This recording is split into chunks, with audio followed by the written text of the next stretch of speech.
Coincidences. Oh, I'm David Woodall with the United Church of Canada and the Emsdale Pastoral Charge. Coincidences. Sometimes they're weird. Sometimes they change our lives.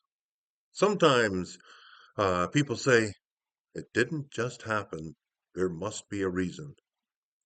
If that's true, does that mean that there's some sort of divine plan going on, or perhaps some divine meddling if you're not really pleased with the idea of a plan? Story this week from our scriptures: an angel of the Lord said to Philip, "Get ready and go south to the road that goes from Jerusalem to Gaza." So Philip got ready and went. Now there was an Ethiopian eunuch on that road who was on his way home. What a coincidence. Or was it? Philip had this urge to head south on the road from Jerusalem to Gaza. And while he was walking along, he came up to a carriage on the side of the road, and it just so happened that the person in the carriage was reading aloud from the Old Testament. Philip asked, "Do you understand what you're reading?" Official replied, "How can I understand unless someone explains it to me?" And he invited Philip to climb up and sit in the carriage with him. And it went on from there. Coincidences. You're heading down the road of life, and something happens to you, a phone call, a chance encounter, a new experience, an idea that begins to take shape in your mind. A few weeks or months or even years later, you look back and you see how this unexpected coincidence changed your life.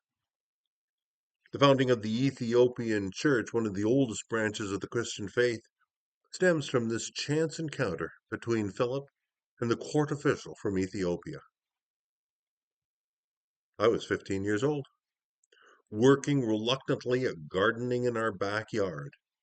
My father's idea was to help me discover the joy of gardening.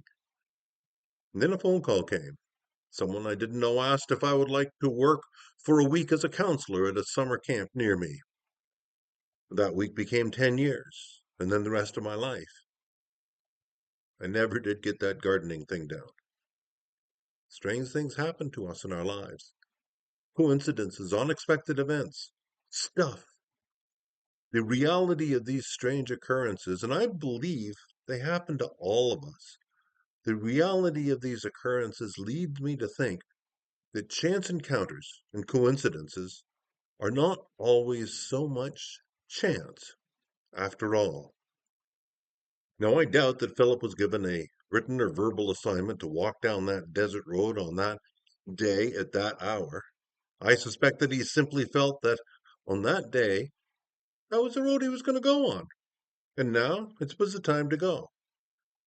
And looking back, he understood that his urge was the voice of God, voice of an angel. Strange things happen in life, and we often never know the meaning of the result of those strange things until many years later. We have things that we begin to do, and then suddenly we discover they have a meaning. Now, history is full of stories like that. Admiral Sir, Admiral Sir Thomas Williams was in command of a ship crossing the Atlantic. His course brought him in sight of Ascension Island that at that time was uninhabited and never visited except for the purpose of collecting turtles. The island was on the horizon, barely visible. Sir Thomas suddenly had an unaccountable desire to steer towards it. His desire became more and more urgent until he commanded that the ship be put around and steered in that direction. Reminded that to put about would delay the ship, the admiral still insisted. The ship put about, and as it neared the shore of this uninhabited island, a white flag was seen.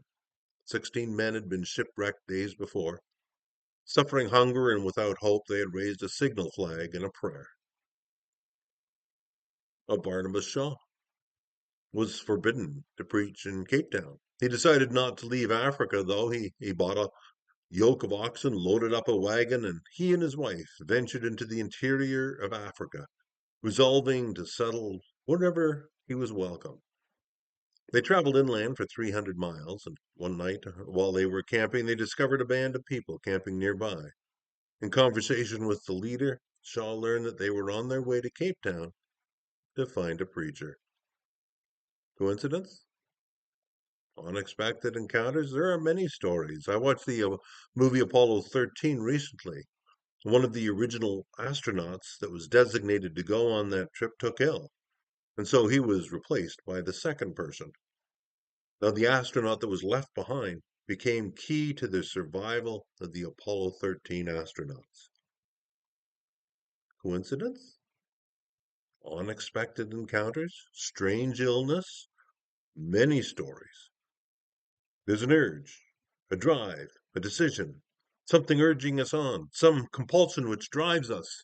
Well, these things are there for all of us. And there will be strange things that happen to us in our lives, coincidences that we can't explain. It might be random chance, but it might not be random chance as well. Could it be that something greater is at work in the world? Now, I know that not everything is laid out in our lives. There is no divine plan, but there might be some gentle nudges, some urges, some not so random encounters that shape us. Could this be the hand of God in your life? Could this be the hand of God in my life? Interesting question. What would it mean if it was true?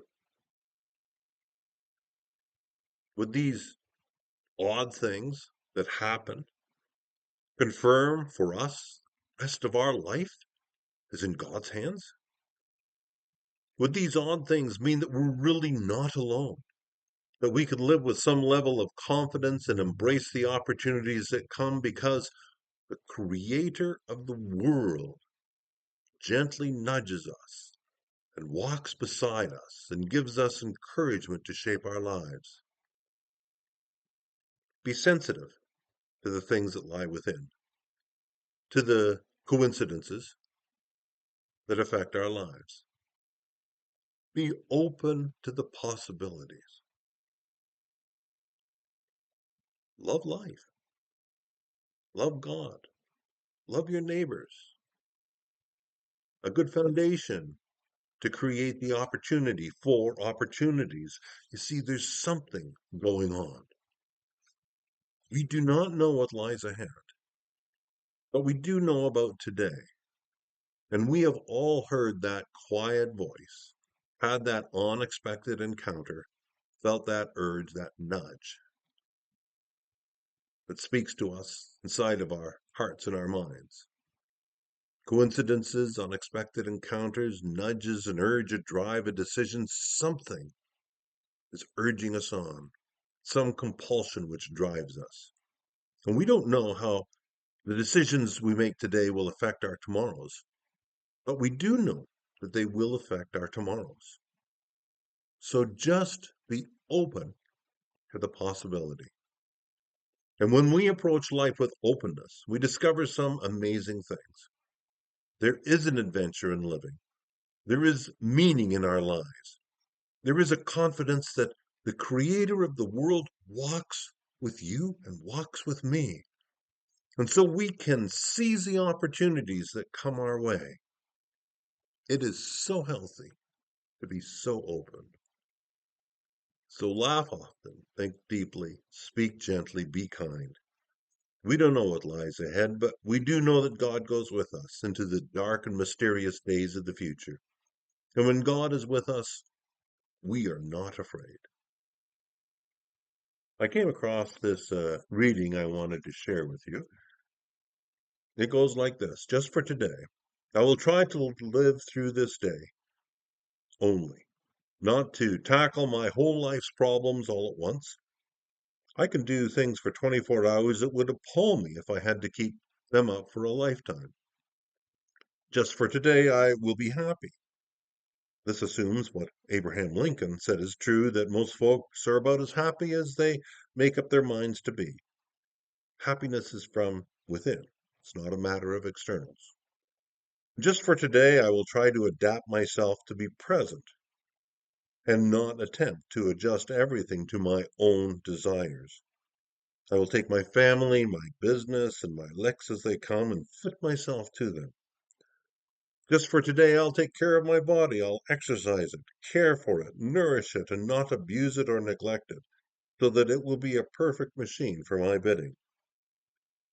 Just for today, I will try to strengthen my mind. I will learn something useful. I will not be a mental loafer. I will read something that requires effort, thought, and concentration. Just for today, I will exercise my soul in 3 ways. I will help somebody by a good turn and not get found out. I will do at least 2 things I don't want to do, just for exercise. Just for today, I will be agreeable.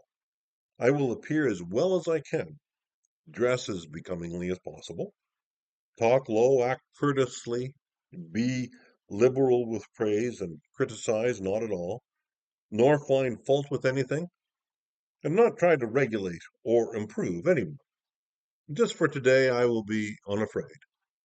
Especially, I will not be afraid to be happy, to enjoy what is beautiful, to love and to believe that those I love me. And just for today, I will have a quiet half hour all by myself. And in this half hour, I will give thanks for the abundance that is mine. I don't know where my choices or decisions will lead. I do know that God speaks to me in the quiet voice inside my mind. I do know that God will be with me always. I do know that I can prepare for tomorrow by giving God the room in my life to grow today, and that this is the promise of God. Well, it's a coincidence, isn't it? Keep your mind open. Amen.